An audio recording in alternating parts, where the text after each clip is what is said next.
Hello, everybody, and welcome back to Just Talking About Sports. I'm Matthew. I'm Ethan.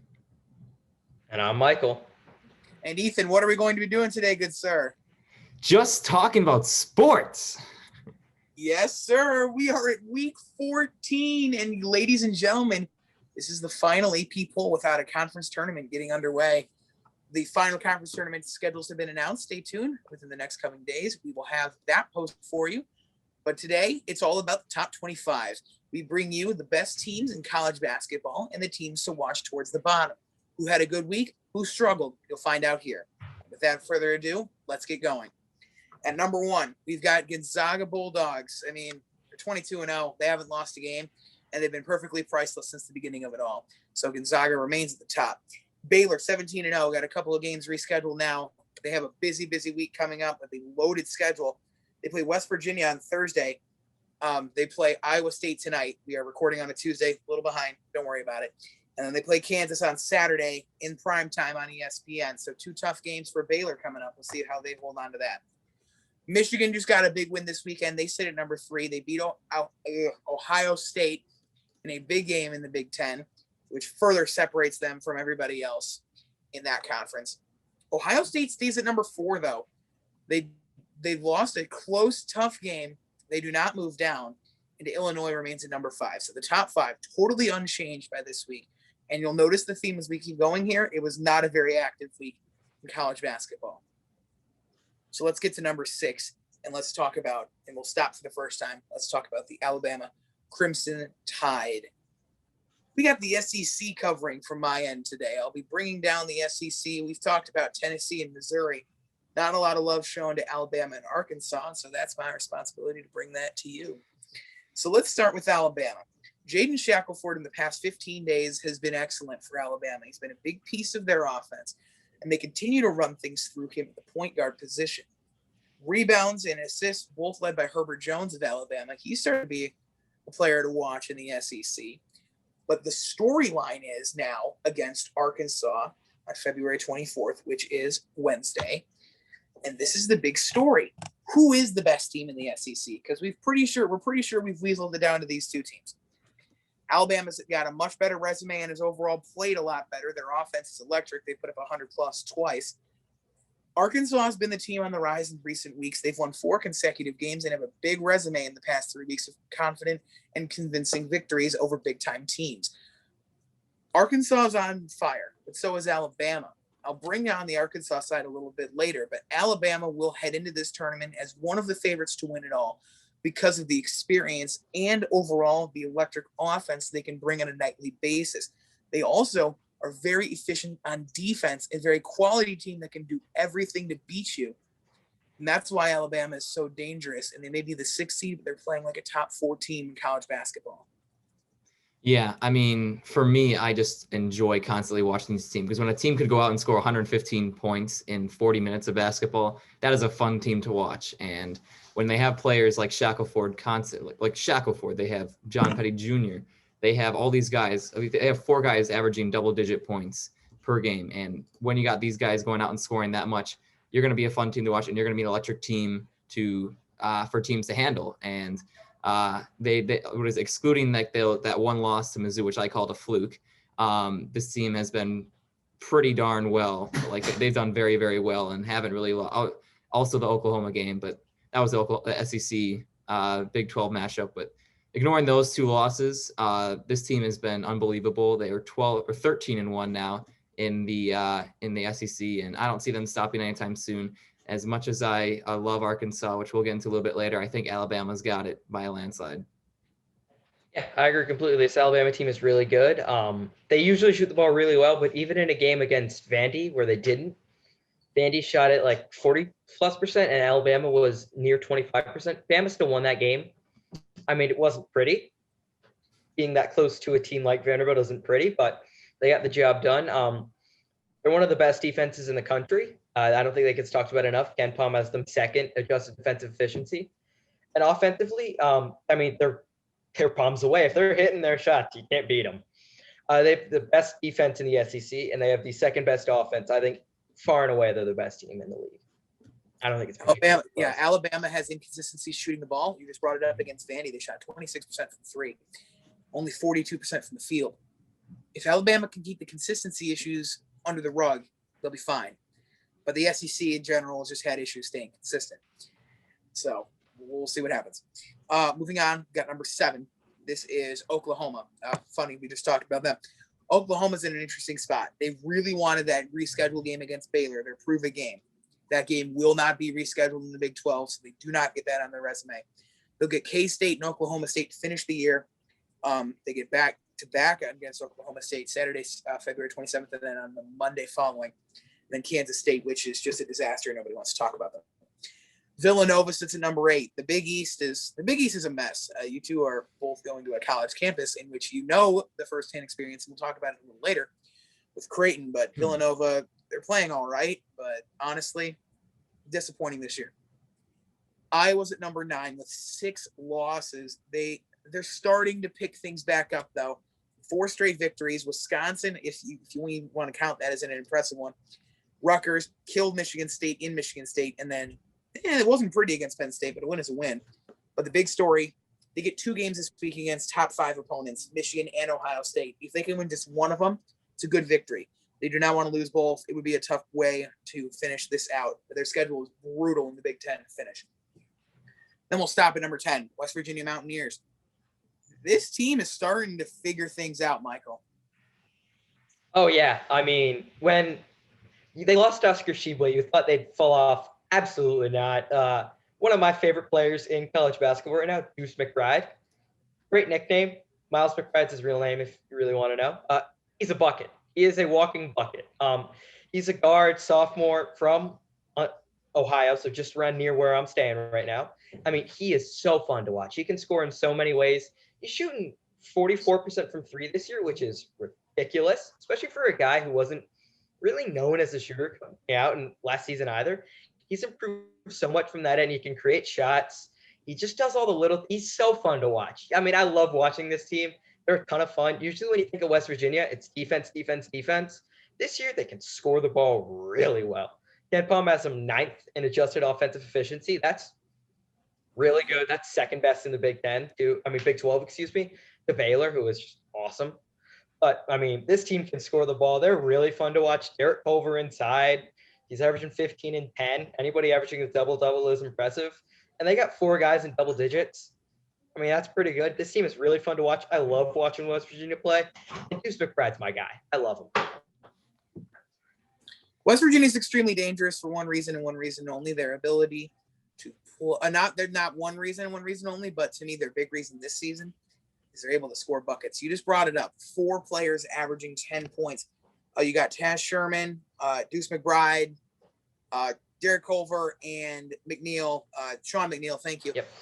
And so their ability to spread out the ball and have multiple players be aggressive and attacking on offense is a powerful thing. But West Virginia is not the best team in the Big 12. They're not even one of the top 2 teams in the Big 12. And so they're forgotten about. When you look at the tournament, though, conferences cancel out. And now it's just time to see who the best team is. And this is exactly where West Virginia can shine as a bit of an underdog this year. Not many people are talking about them. They'll head into the tournament as a pretty underrated team.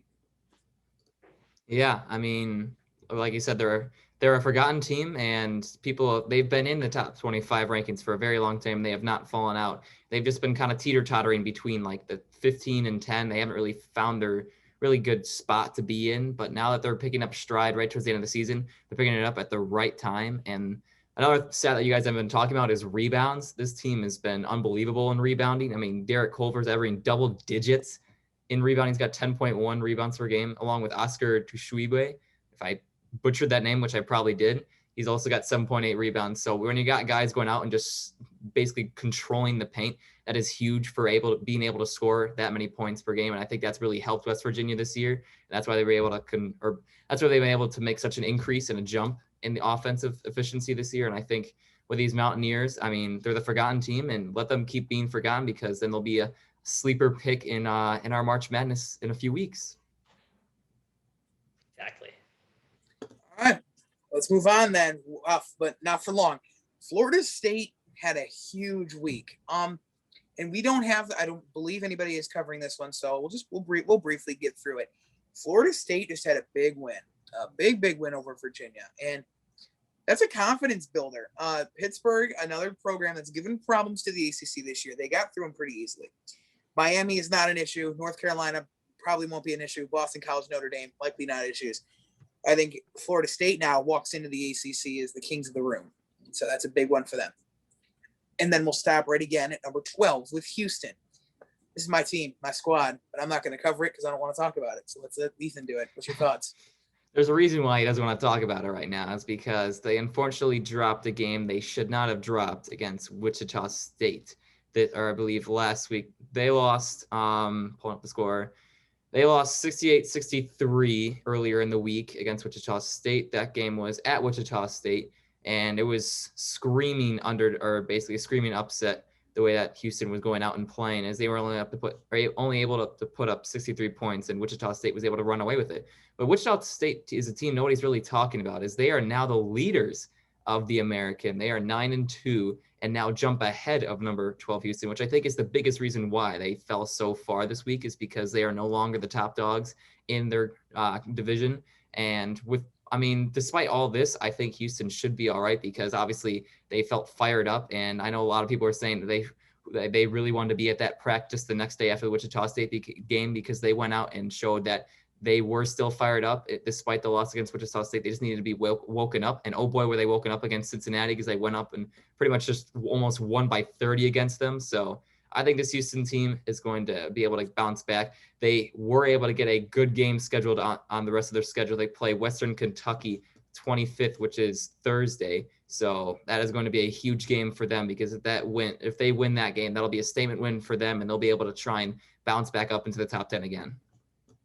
And for those who don't understand the significance of Western Kentucky's that big game against Western Kentucky currently sits in their conference as 8-2 that leads the eastern side of the CUSA. They're 15-4 and on a 6-game winning streak with Charles Bassey absolutely running the conference. So this is a game, a mid-major team that is very powerful, getting AP votes, and is a game that Houston could definitely say, all right, we finally have something else big on our resume. But that's assuming they win the game. Michael, what you got? Yeah, just to add a little more on that Western Kentucky team, they beat Alabama this season. They went into Alabama and won. They're legit. Charles Bassey is an NBA prospect. They're a very fun team. But for Houston, I just think they really needed a wake-up call. Then again, I also would have said this after they lost to East Carolina, which is just a bad loss. This is a team that's slumping at the wrong time right now. They did come back, and they absolutely mollywopped Cincinnati. They beat them by about 1,000. That game was never in doubt. But I think this was a good wake-up spot. Wichita State's a good team, too. The job Isaac Brown has done as an interim after that whole offseason disaster was remarkable. If he's not hired as a full-time coach, it's a crime against humanity. But I still think this Houston team's talented. They've lost pieces. I think they're a well-coached team. Quentin Grimes was a 5-star coming out of high school. He's an awesome player. And I trust this team. I think they're going to be good, but they're definitely one to watch out for in March. If they keep sliding, they're early upset. They're going to be an early upset pick. Well, the thing about Houston is, again, they also play, I wouldn't consider him a major, because they're really not. They're still a pretty big conference, but Houston certainly is not in a conference with a lot of big-time competition. The Shockers pulled off the shocker, but apart from that, you really don't have a lot of beasts of the American, if you will. And even Wichita State really is not considered that. They've been playing well, but it's Wichita State. The last big prospect they've had from the NBA is Fred VanVleet, who plays on Toronto. They really haven't had much since. So we're just going to stop again, because we got Creighton coming up at number 13. The Big East, like I said, is crazy, unpredictable, and garbage. But Michael, what you got on Creighton? There was no need to hit the Big East like that. But Creighton didn't play last week, which I thought is weird given this season. But they've also played 16 conference games, so you're like, okay, they just need a couple more for the Big East schedule. But if you watch that game against Nova, you would see that was the first game in a while that Marcus Zagorowski looked like the Big East player of the year. He's been very good this year, but that game he looked like that dude. And if he's playing like that dude, Creighton's a hard team to beat, because they can shoot it really well. Mitch Ballack pulling from 50 feet, it's going in every time. And this team, they're not that bad defensively. They're pretty good defensively, 49th in adjusted defensive efficiency. It's not anything to brag about, but it's not bad. They can defend. They can shoot the lights out sometimes. And if Marcus Zagorowski is playing at that level that he did against Villanova, this team is going to be a really tough out. The week off, or the 10 days off, they play the next game. They played that game, I think, 10 days ago from today, so the 13th. And then the next game is Wednesday, so that's tomorrow. So it's 11 days off. But then again, they're playing DePaul, so hopefully they can come out strong there. Creighton's just fallen to the bottom of the Big East. They've actually done really well against the top of the Big East, which makes no sense whatsoever, but that's how it is. And when this team is ready to play, and if Marcus Zagorowski is playing like that in March, they're golden. They're going to make a run. Creighton is dangerous. They always are every year in March Madness. It feels like they're in the bracket. Yeah, and for Creighton, I just love that because I love the fact that Creighton is just so weird in the way that they literally lost to all 4 of the bottom dweller teams in the Big East, but they have not lost to anybody above them the entire season so far. But for Creighton, I think, like you said, Zagorowski is, once he's actually playing and he's hot, it's game over for anybody that's trying to be able to stick up with them. And I know, obviously, Mitch Ballack is a absolute bucket from 3. The dude's got unlimited range. Like the places where he's pulling up and making these shots is just unbelievable. And then a little lesser known guy people don't talk about too and give credit is Christian Bishop. Dude is second in the nation in field goal percentage, so he doesn't really miss at all either. I mean, literally. So I think this Creighton team, the way that they're getting hot right at the right moment, and the fact that they basically don't really verse any more bottom dweller teams the rest of the season. I think they're good in terms of how they've been playing and their way of playing. I think that Creighton, if they go up and not this week but next week go and knock off Villanova, that'll be huge because they'll claim the top of the number 1 rankings at the Big East, and I think that means they'll be a top 10 team if they continue to stay hot. Creighton is already half a game up right now in the Big East. That would pretty much just secure any doubt that they might have. So there you go, Creighton. Look out for them. Let's continue on here. Texas is at number 13. That was not a game you could say, oh, it was a bad loss against West Virginia. They played their heart out. Their game against Oklahoma did get postponed, and they don't know if they're going to have a chance to reschedule it. This is the storyline here, though. They play Kansas tonight, which is Tuesday, and Texas Tech on Saturday, and they have not played great recently. We talked about it a couple weeks ago. They haven't been great. They're in trouble. I think Texas is in trouble. We'll see what happens, though. Anything can happen. Oh, Virginia. We have to stop here for just a second because nobody is covering this team. Nobody really wants to cover this team. Just when we finally start to give Virginia credit, they just decide, let's play like we did against UMBC and just. So Virginia not only put up an absolute stink bomb on Florida State, losing by 21 points, they then also got smacked around in Cameron Indoor. Do not let that final score fool you. Duke outplayed them in pretty much every single stat, and Duke pretty much had the game from the beginning. So Virginia is now ice cold against programs they should have won both games. The good news for them is their schedule is literally just cupcakes the rest of the way. Sorry to the ACC, but it's not very good this year, and they don't get anybody good. Virginia's in trouble, though, because their team is not very good at all, and right now they need to get something going because this is a bad time to be sliding. So with that, I'm just going to move on here to Virginia Tech's at number 16. They have not played a lot of games in recent weeks. In fact, their last game was February 6th. But actually, that's helping them because they just continue to move up because they haven't lost. Then we have Kansas, who is back, unfortunately, for many people who don't like Kansas. I'm one of them. Kansas is back. They have proven that they have moved on from the disaster. They smacked around Kansas State, and then they go in to proceed and beat Texas Tech, who lost last night again. And Texas Tech's number 18, so they'll continue to fall. So they're 17-18, Kansas, Texas Tech. USC's at number 19. They just lost a game to Arizona on Saturday. They beat Oregon yesterday. And then we'll stop here. The final team in the SEC. I don't have much else to say about Arkansas. I covered a lot of things with Alabama. But do not be surprised. I have Arkansas winning this game against Alabama. They're at home. Right now they're the better matched team, and they're on fire. And I feel like Arkansas has really been able to sit behind a lot of their top-tier players. Moses Moody is putting up 16 a game in an SEC conference where that's really not sitting. That's one of the top scorers in the SEC. 16-5 is good enough to move anywhere. They got 4 players averaging above 11.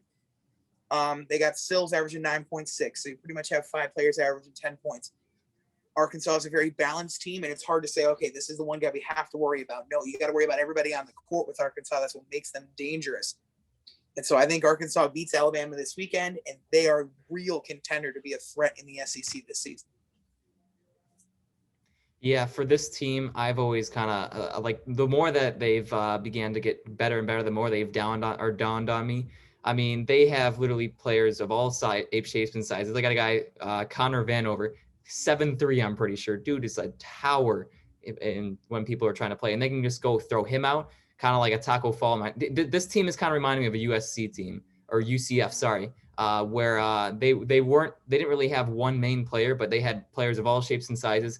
They got plenty of players who could come and just step in and go and play right when they need them. There's no real, I mean, you got Moses Moody averaging 16.2 points, but and you got or at least 4 players averaging that high. But for Arkansas, I think they're a very, very well-balanced team, like you said, Matt. And for when you're a very, very well-balanced team, that is huge when it comes to March Madness and later in the year when the games begin to start mattering, because you don't rely on one player to carry you, and that is a big thing in college basketball, because you never want to rely on one player, because that doesn't usually work out.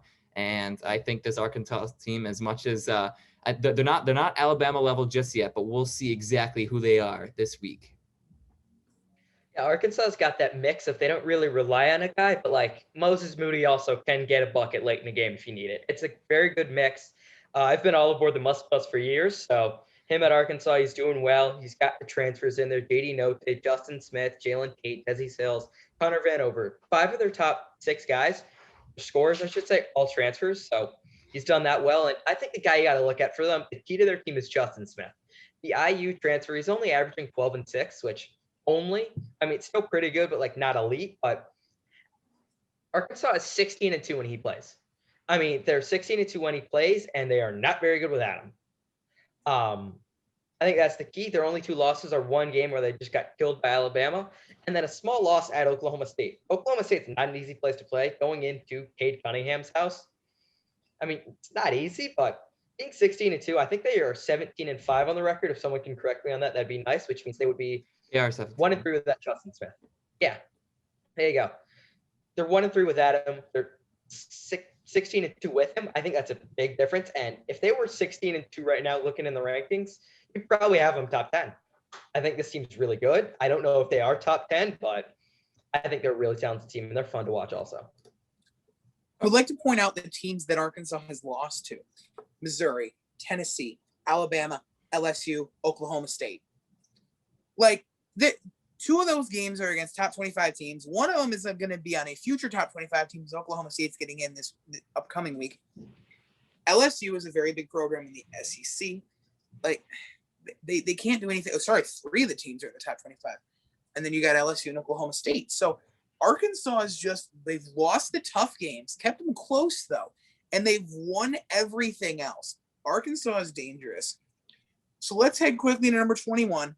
Loyola is playing its final 2 games this week against Southern Illinois on Friday and Saturday. If they win them both, they'll finish at 21-4 heading into the Missouri Valley Conference and a guaranteed spot in March Madness, regardless of what happens in Arch Madness.